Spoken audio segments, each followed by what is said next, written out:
আমি তাফসিরে পড়েছি 4 জন মহিলাকে আল্লাহ দুনিয়ায় সবচাইতে সুন্দরী করে বানিয়েছেন। তার ভেতরে হাওয়া 1 নাম্বার,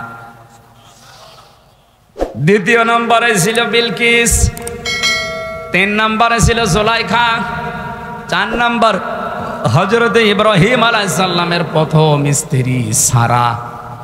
এত সুন্দর করে আল্লাহ দুনিয়াতে কাউকে বানানো নি আর বানাবেনও না। পুরুষদের ভেতরে 2 জন মানুষকে সব চাইতে বেশি সৌন্দর্য দিয়েছিলেন। একজনের নাম মুহাম্মদ রাসূলুল্লাহ আর একজনের নাম হযরত ইউসুফ আলাইহিস সালাম। পৃথিবীর সব চাইতে বড় বিশ্ব সুন্দরী হযরতে হাওয়া। দেখার পরেই হযরতে আদম ধরতে গেলেন, তাকালেন, আল্লাহ বলেন তাকানোও যাবে না, ধরাও যাবে না।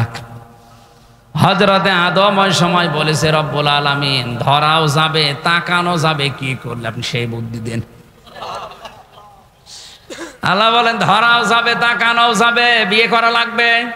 এখান থেকে প্রমাণ হয় বিয়ের আগে যে প্রেমগুলো করা হয় এটা হারাম।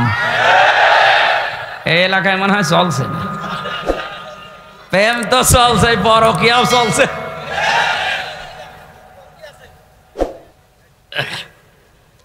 খেয়াল করে শুনবেন, আমি মাসলা বলার জন্যে।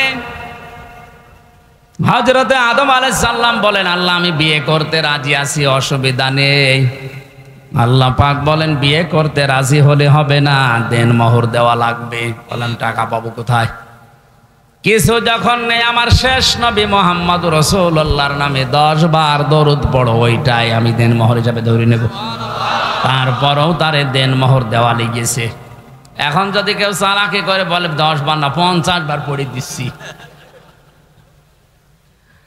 হযরতে আদম আলাইহিস সালাম বিয়ে হয়ে যাওয়ার পরে এবার যে মূল কথাটা বলার জন্য আমি এটা পড়েছিলাম, হযরতে আদম নবীকে আল্লাহ এবার আদেশ দিলেন কুলনা ইয়া আদম উসকুন আনতা ওয়া যাওজুকাল জান্নাতা ওয়া কুলা মিনহা রাগাদান হাইসু শি'তুমা।